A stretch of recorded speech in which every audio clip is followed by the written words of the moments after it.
Eu te convido a abrir, por gentileza, a tua Bíblia, primeira carta de Pedro, capítulo 3,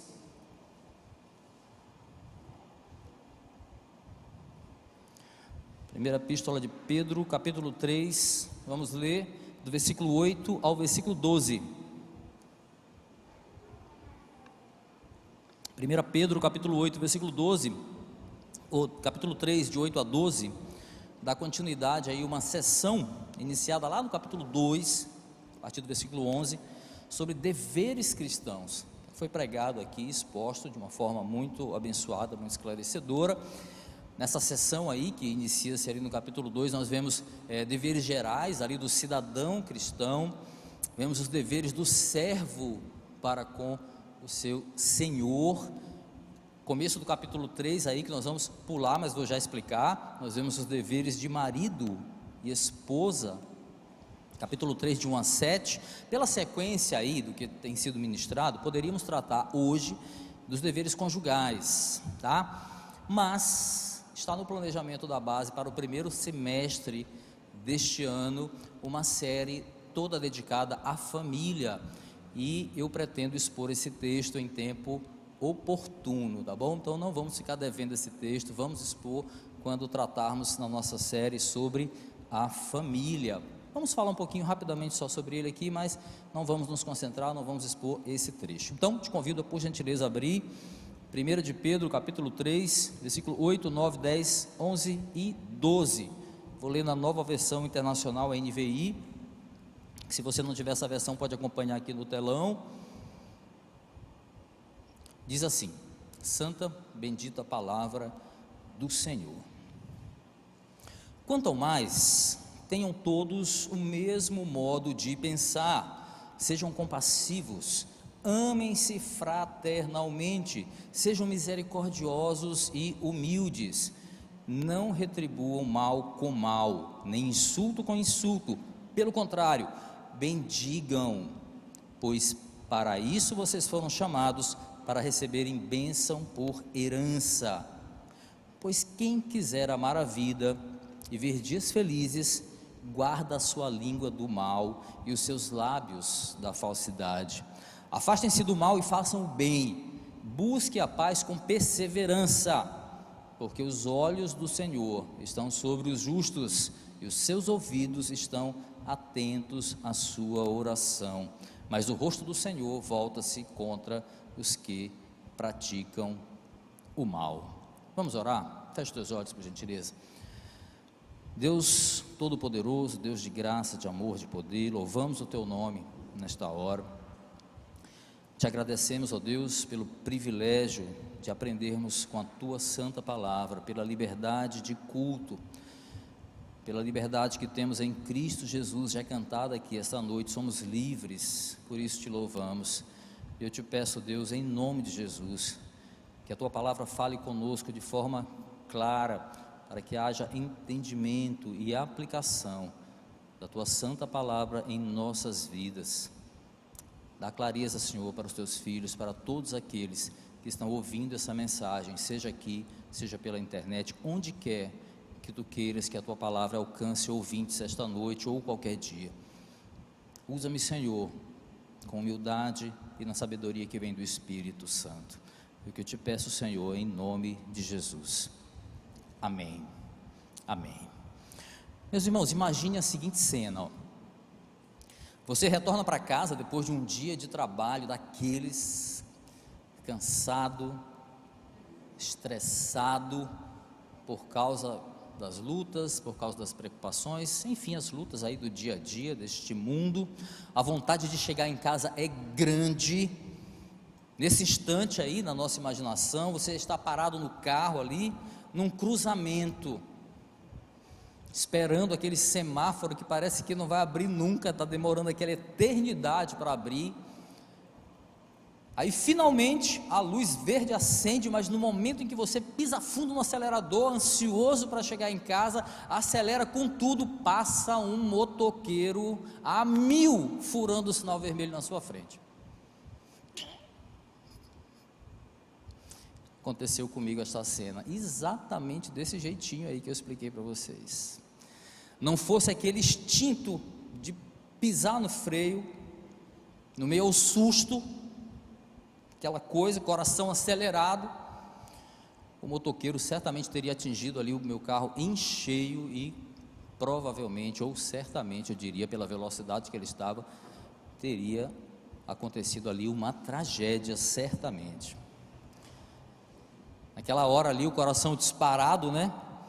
Eu fui preenchido por aquela vontade que provavelmente acometeria todos que estão aqui ouvindo nesta hora, neste momento. Quem dirige sabe, aquela vontade de seguir aquele motoqueiro para lhe dizer algumas palavras de afeto, tipo: Jesus te ama, meu irmão, eu também te amo demais, vai com mais calma, hein? Tenho certeza que todo cristão, quando passa por uma situação dessa no trânsito, eu não tenho dúvida, gritam palavras de amor para aquelas pessoas, né? Te amo, meu irmão. Pensam então, as que pensam então, são aquelas coisas, só palavras de carinho, né?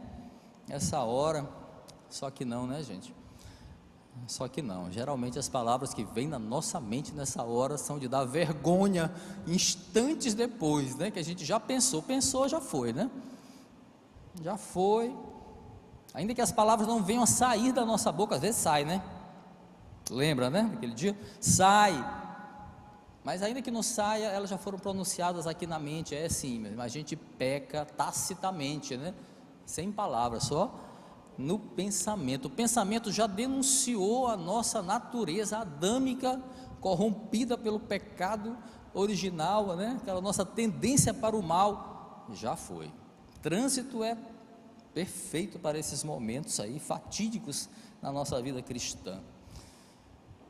Mas, meus irmãos, no trecho que nós ouvimos aqui da primeira carta de Pedro, nós veremos o apóstolo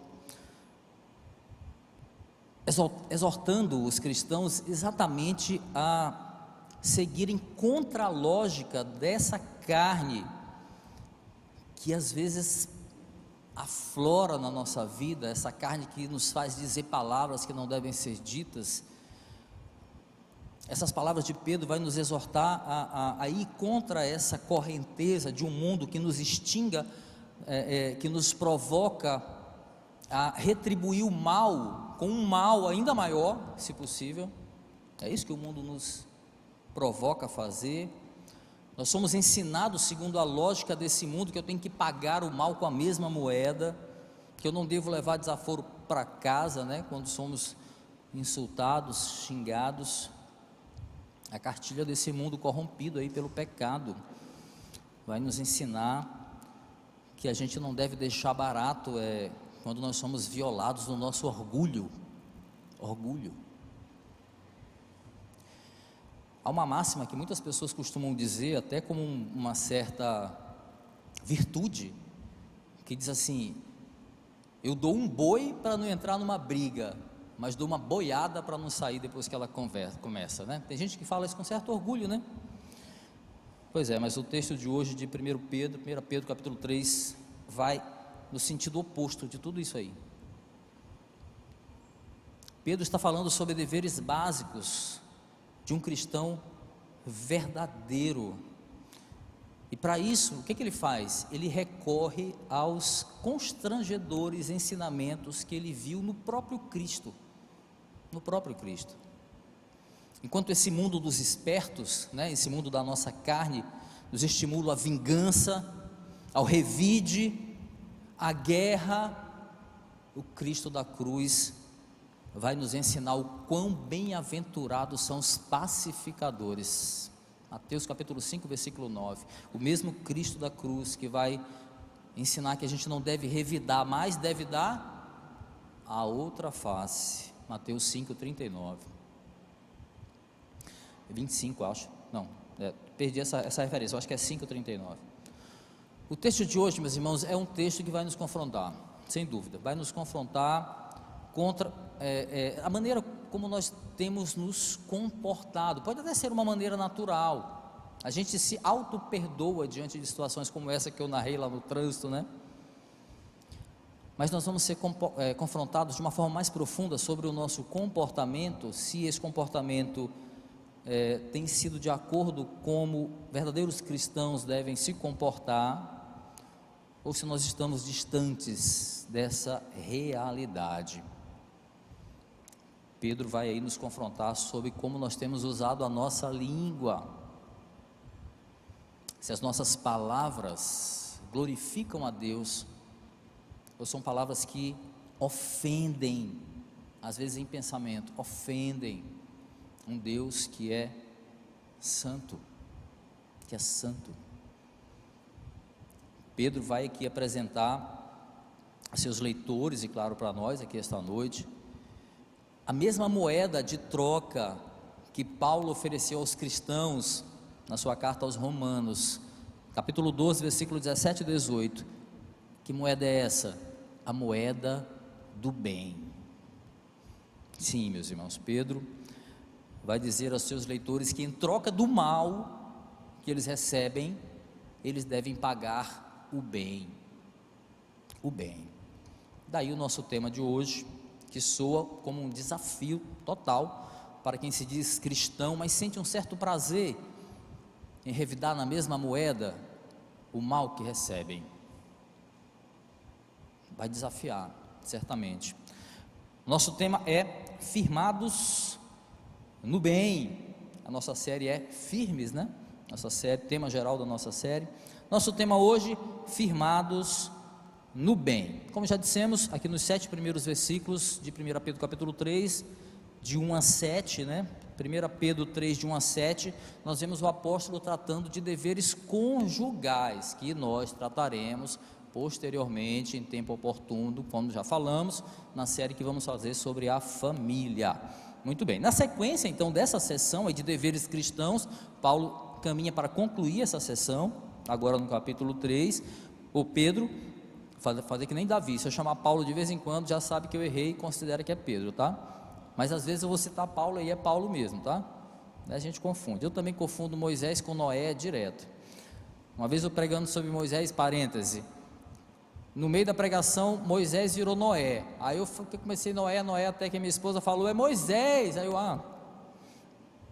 fecha parênteses, como diria Davi. Muito bem, o argumento de Pedro agora, meus irmãos, é para reforçar, ele está vindo de uma sequência de deveres, e está vindo de uma sequência de deveres destinados a marido e mulher, então agora ele vai reforçar, que essa atitude de consideração mútua, que deve haver entre marido e mulher, ela pode e deve, o texto deixa claro essa intenção, ser estendida a todos os relacionamentos entre irmãos, entre a gente e o nosso próximo. Então Paulo estende esse dever, essa atitude de consideração mútua, além do dever de harmonia entre marido e mulher. Então ele vai estender isso e vai trazer isso para todos os cristãos. Caminharemos então agora para a série de deveres que encerram essa sessão aqui da carta de Pedro, e nessa sequência de atitudes, abre a tua Bíblia, deixa aberta aí em 1 Pedro capítulo 3,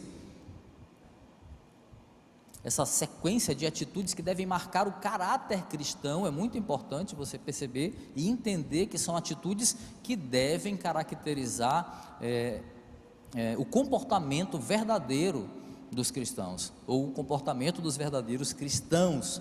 Ele vai iniciar então exortando os seus leitores para que, primeiro ponto, sejam bondosos uns com os outros. Olha o que diz o versículo 8, acompanha na tua Bíblia, diz assim: quanto ao mais, tenham todos o mesmo modo de pensar, sejam compassivos, amem-se fraternalmente, sejam misericordiosos e humildes. Perceba que a maneira como inicia aqui o versículo indica que o apóstolo está caminhando para uma conclusão, né? A conclusão de uma ideia, no caso dessa série de deveres que são inerentes ao caráter cristão. Então este quanto ao mais, ou finalmente, como algumas traduções, finalmente, ou quanto ao mais, faz uma transição aí nesse ponto dos deveres que são pormenorizados entre marido e mulher, e agora ele passa a tratar de elementos essenciais do caráter cristão de uma maneira mais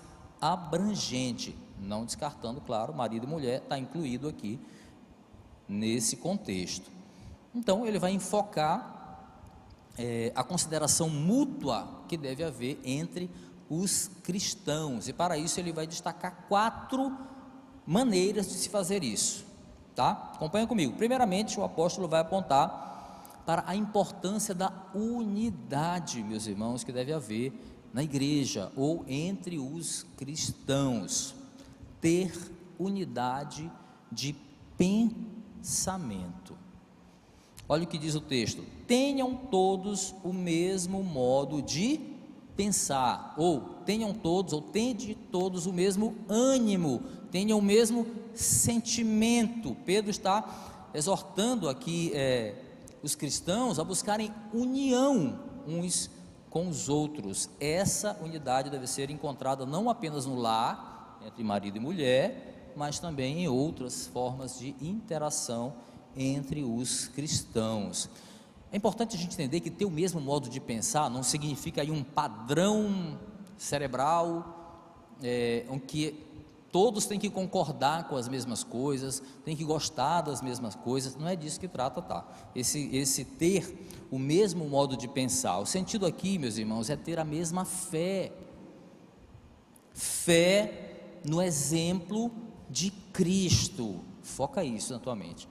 A mesma fé no exemplo deixado para nós pelo nosso Senhor Jesus Cristo. É muito importante aqui, Pedro vai frisar que, ao exortar os leitores a esse dever relacionado ao caráter cristão, da unidade, ele tem uma intenção, primeiramente, de exortar esses leitores, os seus irmãos ali da igreja primitiva, dos efeitos que as atitudes deles podem causar com o descrente. Pois é, o crente que pensa assim, não estou nem aí, porque vão dizer de mim, não está de acordo com o que Pedro está ensinando aqui. Ele está falando sobre ter o mesmo modo de pensar, e quando ele fala sobre esses deveres cristãos, ele aponta sempre para os efeitos que esse comportamento pode causar e deve causar no descrente. Volta um pouquinho aí, só um capítulo na tua Bíblia, olha o que diz 1 Pedro 2,12, 1 Pedro 2, versículo 12, diz assim, depois volta lá para o capítulo 3, tá? Vivam entre os pagãos de maneira exemplar, para que naquilo em que eles os acusem de praticarem o mal, observem as boas obras que vocês praticam e glorifiquem a Deus no dia da intervenção. Meus queridos, estudiosos acreditam que um dos princípios que esse texto traz aqui é o de que a vida virtuosa do crente pode influenciar o incrédulo a crer em Cristo. Sim, o nosso comportamento deve influenciar o descrente a crer em Cristo Jesus. O nosso comportamento, a maneira como nós agimos e a maneira como nós reagimos diante de ataques recebidos pode significar um convite à salvação, um convite ao descrente conhecer o príncipe da paz, o servo sofredor que não revidou o ataque dos seus agressores, antes apresentou a eles o amor que salva, o amor que cura, o amor que conduz à vida eterna. Sob esse aspecto, a unidade da igreja é muito importante. Um povo dividido, um povo marcado por contendas, um povo que parece caminhar para lados opostos e não na mesma direção, tendo Cristo como o único alvo. Cristo é o alvo, não estimula os de fora a quererem fazer parte desse corpo. Uma igreja dividida não influencia o mundo lá fora. Por isso a unidade. O outro ponto importante da unidade entre os irmãos em Cristo é que essa unidade, meus queridos, glorifica a Deus, ao contrário das dissensões. Paulo tratou, agora é Paulo mesmo, tá? Tratou sobre isso ao escrever aos Romanos. Olha o que ele diz, ouça, Romanos capítulo 15, versículos 5 e 6. O Deus que concede perseverança e ânimo,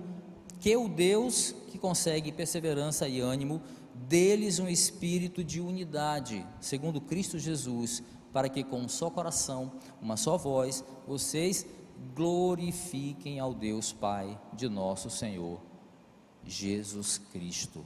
Escuta, guarda no teu coração, uma igreja que segue em unidade, tendo o mesmo pensamento, ou seja, preservando o ânimo em Cristo e seus ensinamentos, glorifica a Deus e consequentemente irá bem na sua caminhada aqui neste mundo, treinado para perseguir a igreja. A igreja tem sido duramente perseguida e a pergunta é: e desde quando não foi?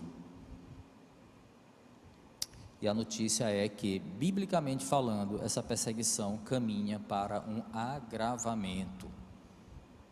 E o cristão tem que estar firme, olhando para esse texto, firmados no bem, no bem.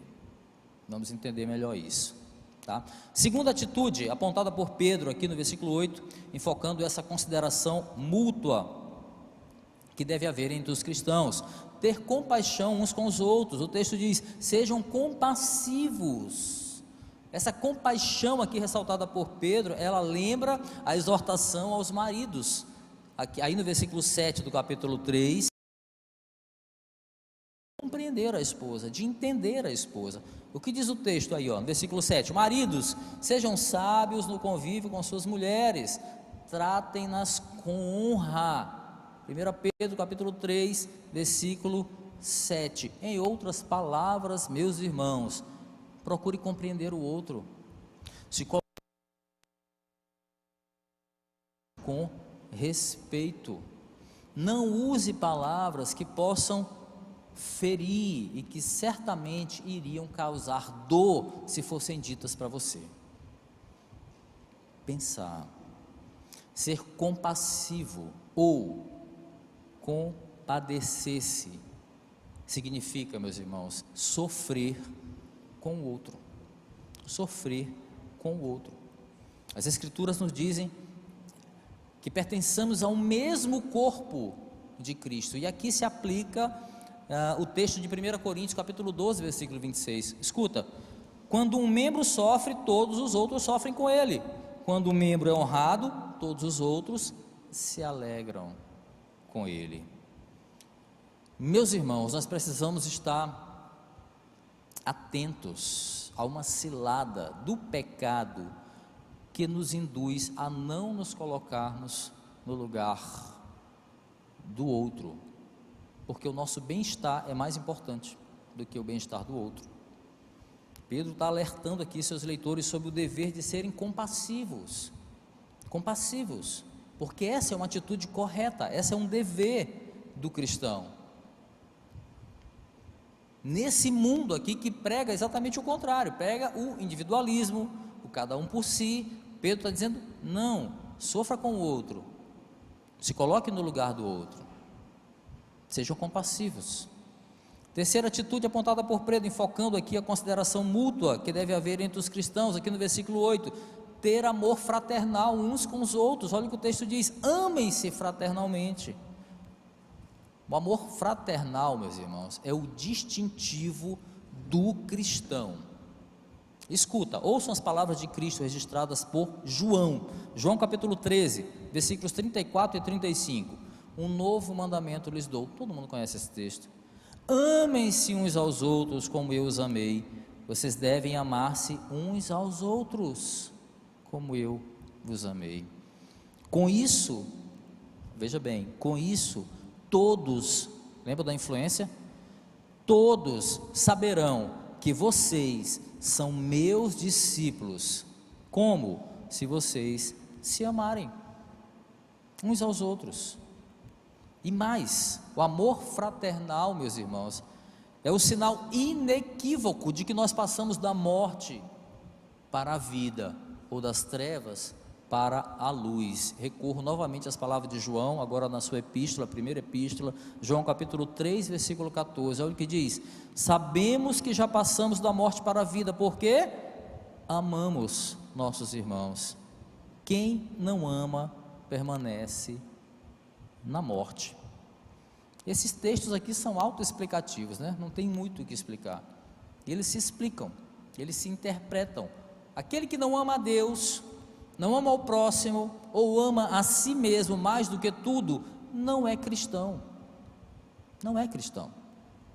Pode até frequentar a igreja, pode até vir em todos os cultos, mas se não ama a Deus, não ama o próximo, e se ama mais do que tudo, não é cristão. As escrituras são muito claras.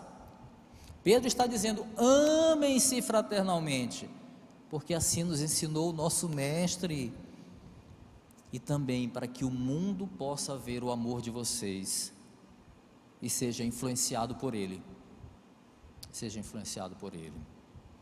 Quarta atitude apontada por Pedro aqui, enfocando essa consideração mútua que deve haver entre os cristãos. Aqui são duas em uma: ter misericórdia e humildade uns com os outros. O texto diz: sejam misericordiosos e humildes. Fechando aí, versículo 8. A misericórdia ressaltada aqui por Pedro é mais um reforço da compaixão, tá? Um reforço da compaixão que os cristãos deveriam ter uns para com os outros. Tem que pensar no momento que vivia ali. Aquele momento da igreja primitiva era um momento complicado, era um momento de perseguição. De certo modo, os efeitos danosos daquele contexto lá, daquele mundo, são similares com os defeitos que nós vivemos hoje. Ou seja, havia o perigo dos cristãos ficarem insensíveis com os problemas do próximo, diante das próprias perseguições. Tem gente que pensa assim, olha o problema do outro, fala: não, eu tenho meus próprios problemas, e fica insensível com o problema do outro. É isso que o mundo causa na gente. É isso que o mundo provoca muitas vezes em nós, uma certa insensibilidade pela dor do outro, uma certa apatia pela dor do outro. Quantas vezes, meus irmãos, nós não fingimos não ver a dificuldade do próximo? Quantas vezes ficamos inertes ante a necessidade de pessoas próximas, e às vezes pessoas que a gente vê, mas sabe, e não fazemos nada. O mundo nos provoca isso, a achar que os nossos problemas são maiores do que o problema do outro, ou se eu tenho meus problemas, os outros que resolvem os seus problemas. Não é isso que o texto e que as escrituras estão nos ensinando. Pedro está frisando, reforçando a compaixão: sejam misericordiosos. Pedro está reforçando aqui. Por quê? Porque Cristo foi misericordioso conosco, porque Cristo foi, sem que nós merecêssemos, Ele foi. Aí na sequência aqui o apóstolo aponta o dever de nós termos humildade, né? Humildade perante o outro. O humilde, meus irmãos, é aquele que não se vangloria, olhando para esse texto, não se vangloria, não se coloca acima, não se coloca melhor do que os outros. A exortação de Pedro aqui assemelha-se à de Paulo aos Filipenses, utilizando o exemplo de Cristo. Lembra? O exemplo é Cristo. Filipenses capítulo 2, escuta, versículo 5 em diante: seja a atitude de vocês a mesma de Cristo. Eita, complicado, hein? Versículo 6, Filipenses 2: que embora sendo Deus, não considerou o ser igual a Deus, não considerou que o ser igual a Deus era algo que devia pegar-se. A gente faz as devidas proporções e se torna um imitador, obviamente, mas Cristo esvaziou-se a si mesmo, vindo a ser servo, tornando-se semelhante aos homens, e sendo encontrado em forma humana, humilhou-se a si mesmo, e foi obediente até a morte, morte de cruz. A humildade, meus irmãos, portanto, é um dos elementos essenciais do verdadeiro caráter cristão. Logo, a palavra hoje cumpre o seu papel de nos confrontar esta noite sobre como nós temos nos comportado nesse quesito, e que a palavra provoque a mudança necessária na nossa vida. Amém. A partir daí, Pedro vai apresentar aqui aos seus leitores a moeda de troca do cristão, uma moeda que incomoda a carne. Essa é uma moeda que incomoda a carne. Agora o assunto, que já estava espinhoso, um pouquinho, certamente vai incomodar ainda mais sobretudo aqueles que sentem um certo prazer em revidar na mesma moeda o mal que recebem. O texto vai incomodar certamente. Pedro vai então falar da moeda do bem, que deve estar guardada aqui, no nosso coração, no coração do crente, e na qual nós devemos estar bem firmados. Essa moeda de troca tem nome, viu? Pedro vai apresentar aos seus leitores o Evangelho como resposta para o mal. Olha o que diz o versículo 9, acompanha: não retribuam mal com mal, nem insulto com insulto, pelo contrário, bendigam, pois para isso vocês foram chamados, para receberem bênção por herança. Versículo 9. Vemos claramente aqui que os ensinamentos de Jesus, muito provavelmente, foram a fonte de inspiração para as palavras de Pedro, Este versículo 9 aqui aplica ao crente o exemplo de Cristo apresentado em 1 Pedro 2,23. Olha aí, rapidinho. Esse versículo é uma aplicação ao crente do exemplo de Cristo apresentado lá em 1 Pedro capítulo 2, versículo 23, que diz assim: quando insultado, não revidava, quando sofria, não fazia ameaças, mas entregava-se àquele que julga com justiça. O termo traduzido aqui por quando insultado não revidava é o mesmo usado para não retribuam mal com mal, no texto original. Mesma coisa. Pedro está então passando o mesmo ensino que ele próprio recebeu de Cristo. Olha o que diz, ouça, Lucas capítulo 6, versículos 27 e 28.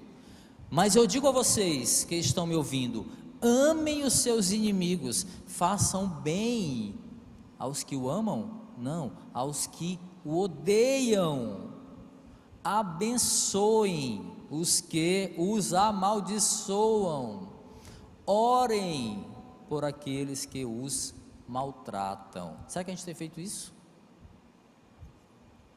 Será que a gente tem feito isso?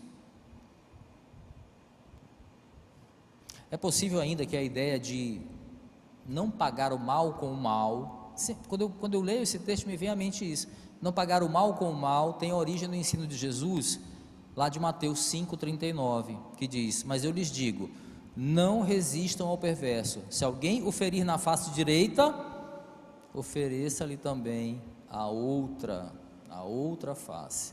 O mesmo ensino, não era o ensino do Novo Testamento, meus irmãos, isso já era pregado para o judeu lá no Antigo Testamento. Provérbios capítulo 20, versículo 22 diz: não diga, eu o farei pagar pelo mal que me fez. Provérbio 20, 22, eu não farei pagar pelo mal que me fez, espere pelo Senhor, e Ele dará a vitória a você.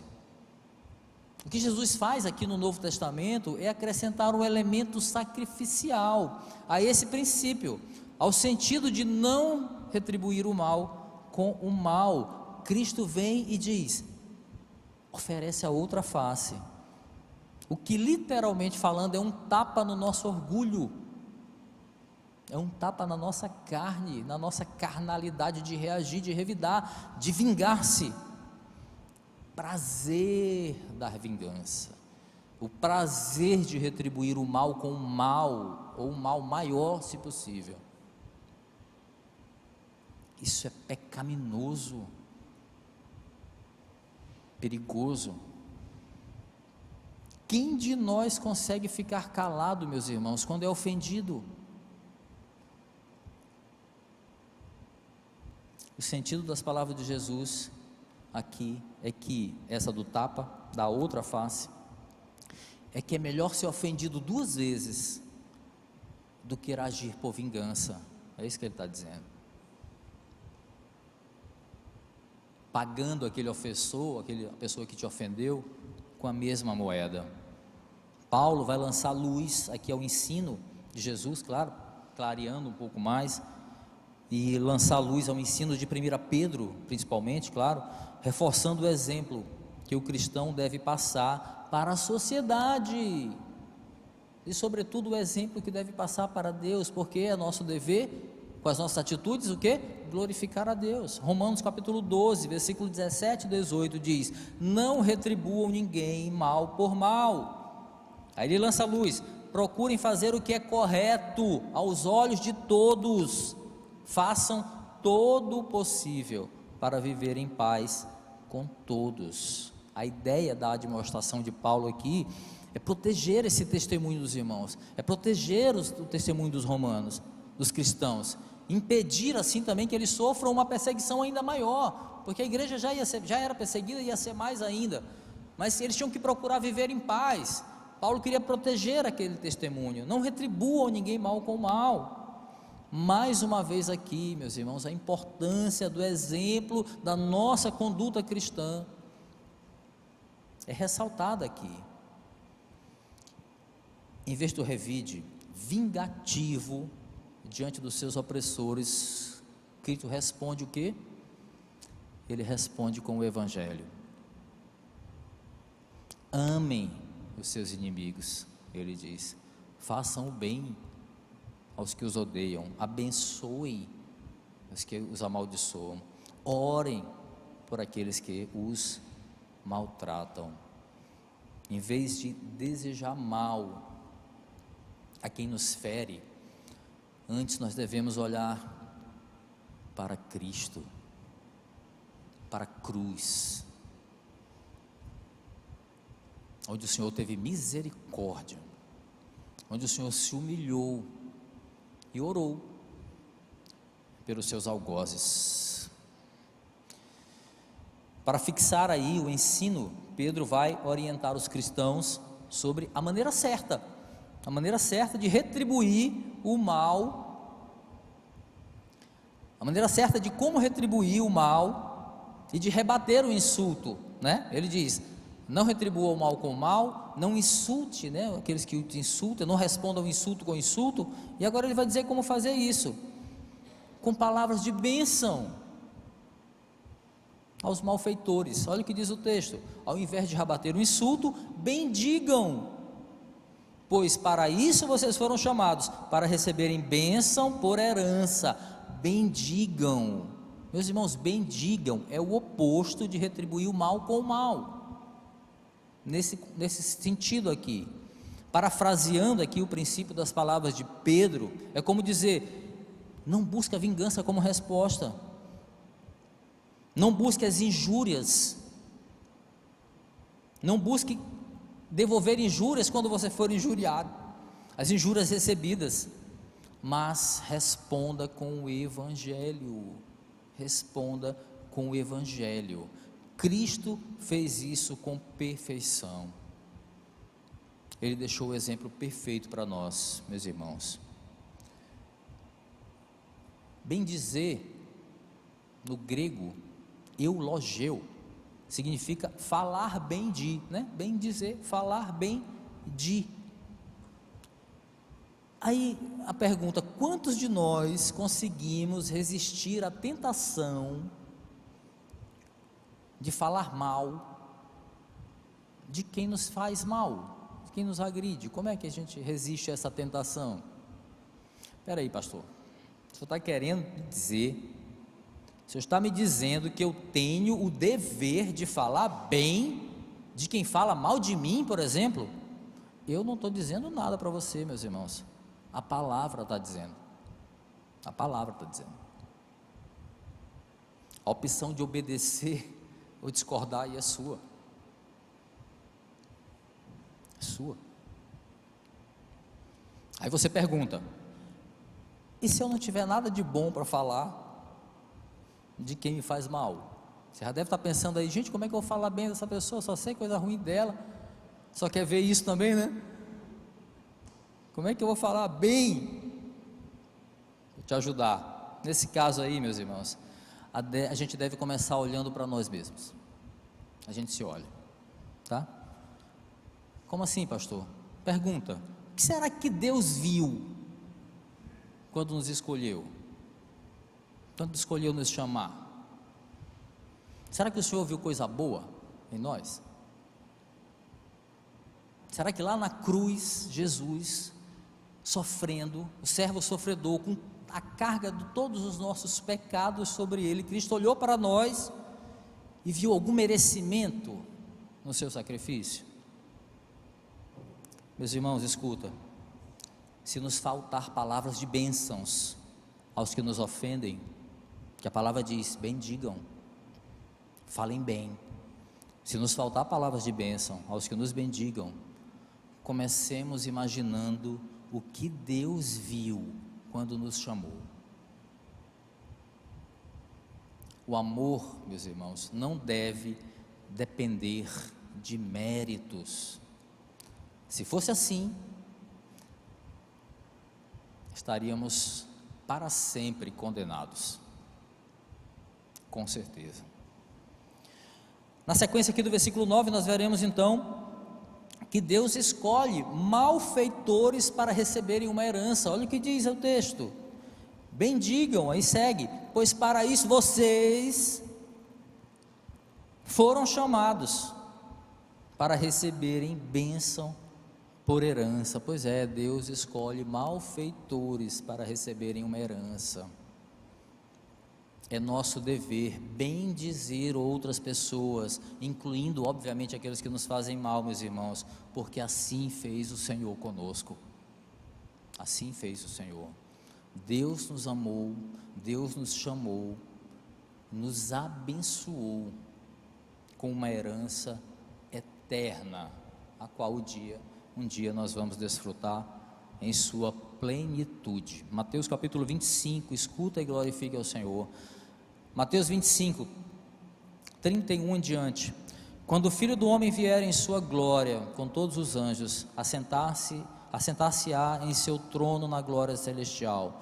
Todas as nações serão reunidas diante dele, e ele separará umas das outras, como o pastor separa as ovelhas dos bodes, e colocará as ovelhas à sua direita e os bodes à sua esquerda. Então o rei dirá aos que estiverem à sua direita: venham, benditos de meu Pai, recebam como herança o reino que lhes foi preparado desde a criação do mundo. Cristo é o nosso exemplo, meus irmãos. O Evangelho é a nossa resposta para o mal. Não esqueçam disso. Pedro então vai encerrar aqui a sua sequência de deveres relacionados ao caráter, já falamos, cristão, com uma citação do Salmo 34, um salmo de Davi. O apóstolo vai então aqui vai reforçar poeticamente, podemos dizer assim, a exortação sobre a moeda de troca do crente diante do mal. Pedro vai mostrar as recompensas aos que estão firmados no bem.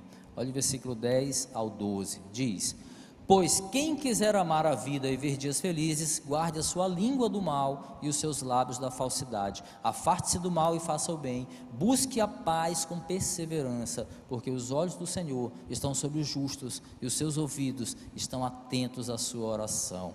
Glória a Deus. Mas o rosto do Senhor volta-se contra os que praticam o mal. Importante aqui considerar a maneira como Pedro introduz essa citação aqui do Salmo 34 com uma conjunção explicativa, né? Pois isso demonstra aqui, entendem os estudiosos, que as palavras do salmista, que ele vai citar agora, elas oferecem bons motivos, aqui é um reforço, né, da exortação. As palavras do salmista oferecem bons motivos para que os leitores da carta obedeçam a exortação que está lá no versículo 9, que é: não retribuam o mal com o mal. Então ele vale-se aqui, Pedro, valendo-se das escrituras sobre a pena de Davi, ele vai então apontar boas razões para os cristãos estarem firmados no bem. Primeira razão: aqueles que estão firmados no bem, meus irmãos, acharão a vida muito mais gratificante. O texto diz, versículo 10: pois quem quiser amar a vida e ver dias felizes, guarde a sua língua do mal e os seus lábios da falsidade.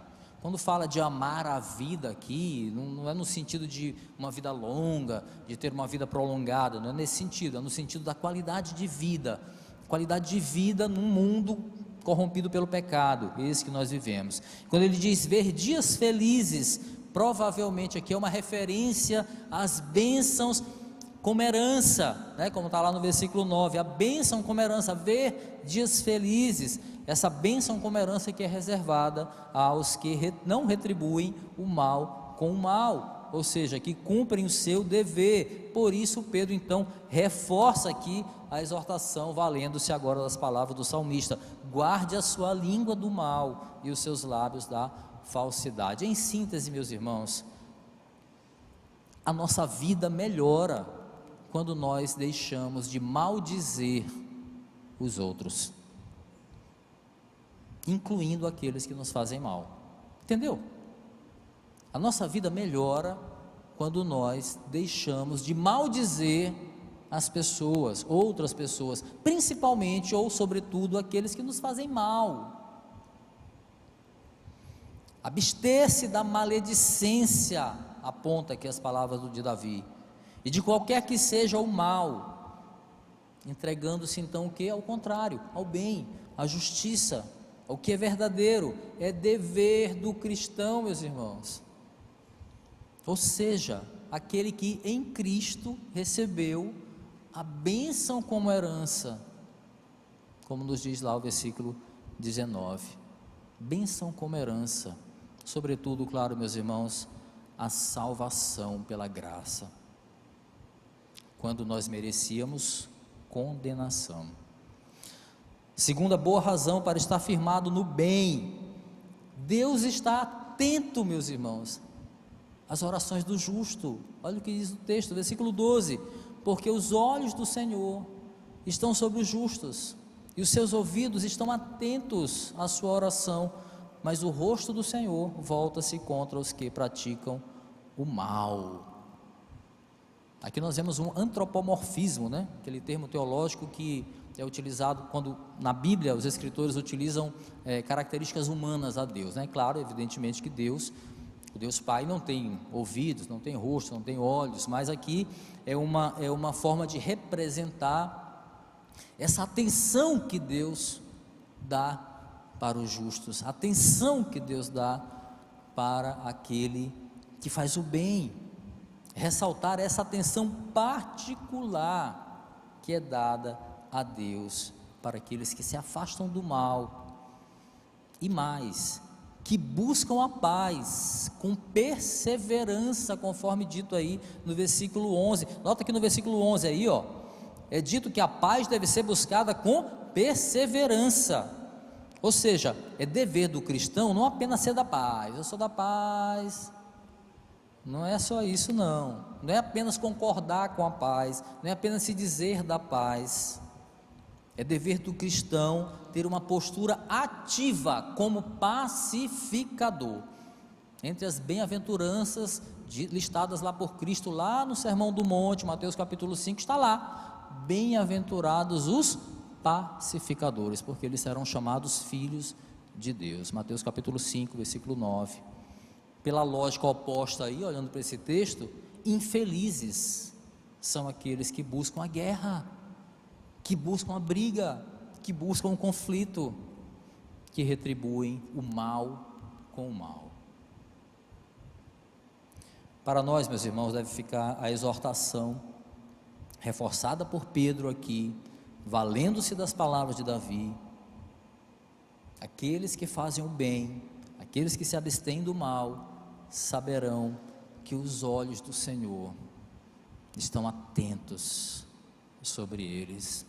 Os ouvidos do Senhor ouvem as orações daqueles que se abstêm do mal, e não vão deixar sem resposta, meu irmão, não vão deixar sem resposta as orações, ao contrário daqueles que não estão atentos, ao contrário daqueles que não estão atentos ao que a palavra está nos dizendo hoje. Talvez tenham pessoas desatentas aqui. Deus não deixa a oração do justo no vácuo, não deixa. Pode ter tranquilidade. Aqueles que creem nas Escrituras, meus irmãos, devem descansar nessa verdade, que o Senhor ouve os seus filhos com especial atenção. Descansa nessa verdade. O Senhor ouve com especial atenção os seus filhos e não os deixa sem resposta. Descansa, descansa. Por outro lado, existe a verdade que o texto nos aponta, que o rosto do Senhor se volta contra aqueles que praticam o mal. Praticar o mal está em oposição a Deus. Logo, Deus não ouve as orações dessas pessoas. Meus irmãos, o que deve ficar para nós, para concluirmos aqui, para aplicação das nossas vidas, nesse maravilhoso trecho da primeira carta aqui de Pedro. Primeiro, ao listar uma série de deveres relacionados ao caráter cristão, Pedro está dando alicerce confiável, meus irmãos, à fé de seus leitores. Quando ele lista deveres, vou explicar, Pedro está oferecendo, dando alicerce confiável à fé de seus leitores. Meus irmãos, há certas igrejas que pregam insistentemente até que os crentes devem reivindicar a todo tempo a busca por esse, aspas, suposto direito. Deve ser o foco principal da sua fé. Eu tenho que firmar a minha fé nessa busca pelas bênçãos, pelos direitos que eu tenho como cristão. À luz de 1 Pedro, meus irmãos, nós vemos que a busca por cumprir deveres básicos, entre eles aí, ter compaixão, amor fraternal, humildade uns com os outros, não retribuir o mal com o mal, fazer o bem, buscar a paz com perseverança, ou seja, a busca por cumprir deveres básicos como esse, é o que torna o crente firme na caminhada, não a busca pela bênção. Aqueles que cumprem esses deveres básicos, meus irmãos, já foram chamados, diz o texto, para quê? Para receberem bênção por herança. O que firma a nossa fé é o cumprimento dos nossos deveres e não o anseio pela bênção. Como está sendo o nosso comportamento? O que é mais importante para a gente? É o testemunho que eu posso dar para esse mundo precisando de Cristo? Ou é a minha necessidade de bênção?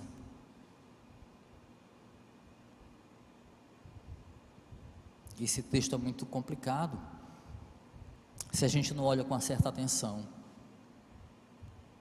Mas eu creio que Deus trouxe luz para a minha vida e para a sua também essa noite. A gente precisa ficar atento.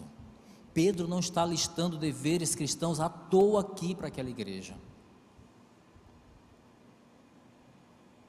Acontece que os deveres a gente olha en passant, né? Quando lê a Bíblia. Mas os olhos brilham quando o texto fala de uma bênção, de um milagre.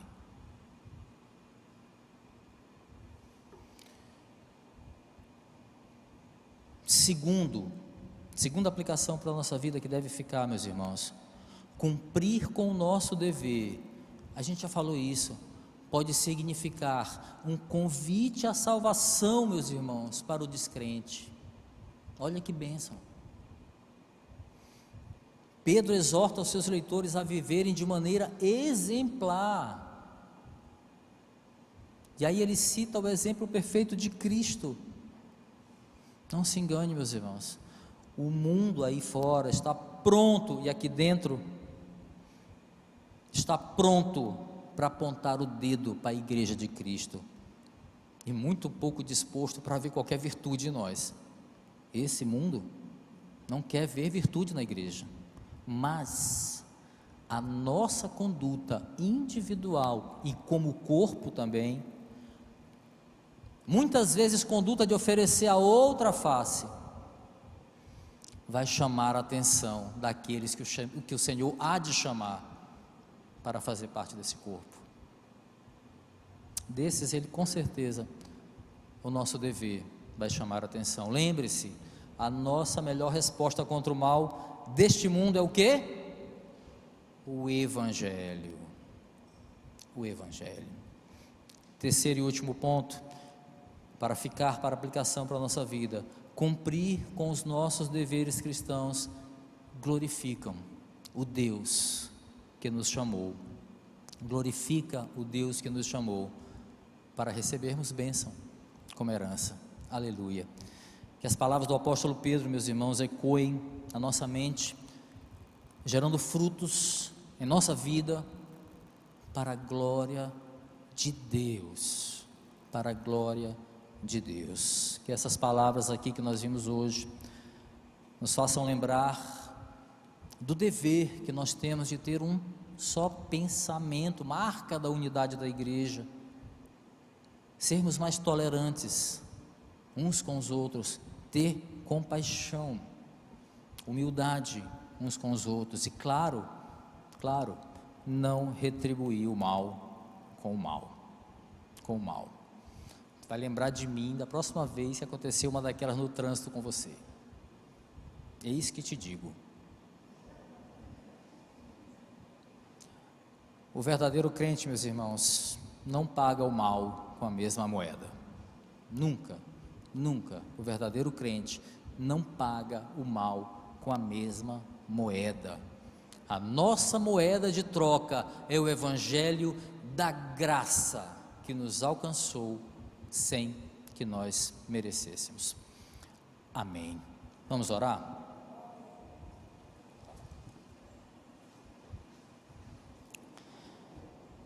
Senhor, nós louvamos o Teu nome pela Tua graça, pela Tua misericórdia, pela Tua compaixão, pelo Teu amor, por tudo, Senhor, que recebemos de Ti sem que merecêssemos.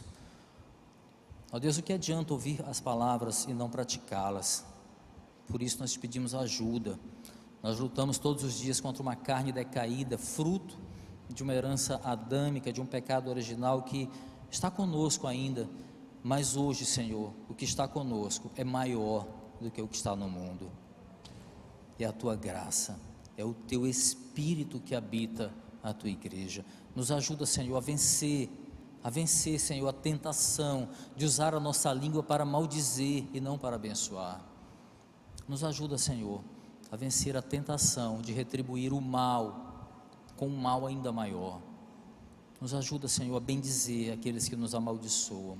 Como diz as palavras do Mestre, a amar os inimigos, a abençoar aqueles que nos amaldiçoam, a amar aqueles que nos odeiam. Nos ajuda, Senhor. Precisamos viver a Tua palavra, precisamos compreender que cumprir com os nossos deveres firmam os nossos passos na caminhada, muito mais do que outro tipo de busca que muitas vezes ouvimos nos púlpitos. Queremos ouvir a Tua palavra, Senhor, e vivê-la.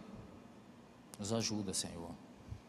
Que a palavra ministrada aqui esta noite aos nossos corações sejam frutíferas, produzam efeitos práticos na nossa vida, para que o mundo lá fora, para que o descrente possa ser influenciado, e aqueles que Tu haverás de chamar para fazer parte desse corpo, sejam despertados pela resposta que nós daremos ao mal, o Evangelho de Cristo Jesus.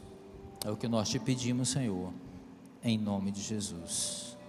Amém, amém e amém.